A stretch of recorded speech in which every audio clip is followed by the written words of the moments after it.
আটকাবে, ঝড় জল বৃষ্টি কিছু আমাদেরকে আটকাতে পারবে না। মারছে দালালি করা চলবে না।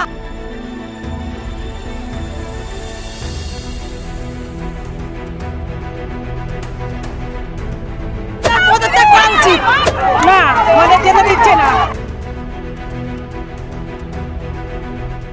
রাজ্য বিজেপির মহিলা মোর্চার তরফ থেকে পশ্চিমবঙ্গ মহিলা কমিশন ঘেরাও একটি কর্মসূচির ডাক দেওয়া হয় এবং সেই কর্মসূচির মারফতই আজকে মহিলা কমিশনার এসে পৌঁছায় রাজ্যের বিজেপি মহিলা মোর্চার একটি দল এবং তারপরে আমরা দেখতে পাই যে কীভাবে রাজ্য বিজেপির মহিলা মোর্চার দলের সদস্যের সঙ্গে রাজ্য পুলিশের কিন্তু একদম বচসার পরিস্থিতির সৃষ্টি হয়েছিল। কারণ আমরা দেখেছিলাম যে তাদের পৌঁছানোর পূর্বে কিন্তু এই সম্পূর্ণ এরিয়াকে বলতে পারেন যে ব্যারিকেড থেকে শুরু করে একদম অত্যাধিক যারা পুলিশ আধিকারিকরা রয়েছে তাদেরকে দিয়ে পুরো সম্পূর্ণভাবে ঘেরাও করা, এমনকি বাস দিয়েও কিন্তু সম্পূর্ণ জায়গাকে ঘেরাও করা হয়েছিল, সাথে ছিল টিয়ার গ্যাস এবং লাঠি। এবং সেই ক্ষেত্রে দেখা যায় যে সম্পূর্ণভাবে যাতে এই মহিলা কমিশনের কোনো রকমভাবে যে কর্মসূচি তারা ডাক দিয়েছে যাতে ঘেরাও না করতে পারে সেরকম সব রকম একদম প্রস্তুতি নিয়ে কিন্তু তারা এখানে এসেছিল। এবং তারপরে কিন্তু কিছুক্ষণ সময় ধরে আমরা দেখলাম যে পুলিশ এবং মহিলা মোর্চার যারা সদস্য রয়েছে বিজেপি মহিলা মোর্চা তাদের মধ্যে বেশ কিছু কথাবার্তা চলে, তর্কাতর্কি চলে এবং তারপরেই 5 সদস্যের একটি দলকে কিন্তু এই মহিলা কমিশনের পশ্চিমবঙ্গ মহিলা কমিশনে ইতিমধ্যে নিয়ে যায়। তার পূর্বেই কিন্তু তারা একটি সোলার কিন্তু একটি তালা কিন্তু প্রথমে ঝুলিয়ে দেয় যে কেন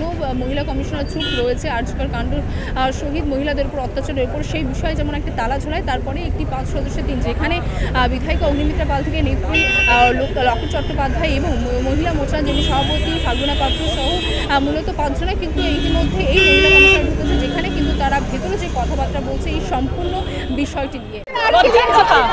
আজকে এদের দেখে মহিলা কমিশন আটকাতে এসছে আমাদের মতো লোকেদেরকে, আমরা মহিলা কমিশন যাওয়ার জন্য করছি, আমাদেরকে এইভাবে কত আটকাবে, ঝড় জল বৃষ্টি কিছু আমাদেরকে আটকাতে পারবে না। না আমাদের যেতে দিচ্ছে না। হ্যাঁ আমরা এখানে বসে আন্দোলন করব।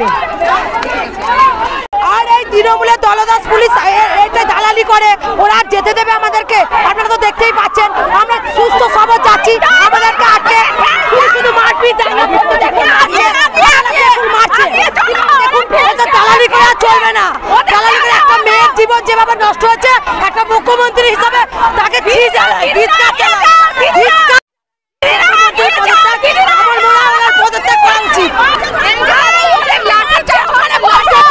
কিভাবে মারছে দেখুন, আমরা সুস্থ যাচ্ছিলাম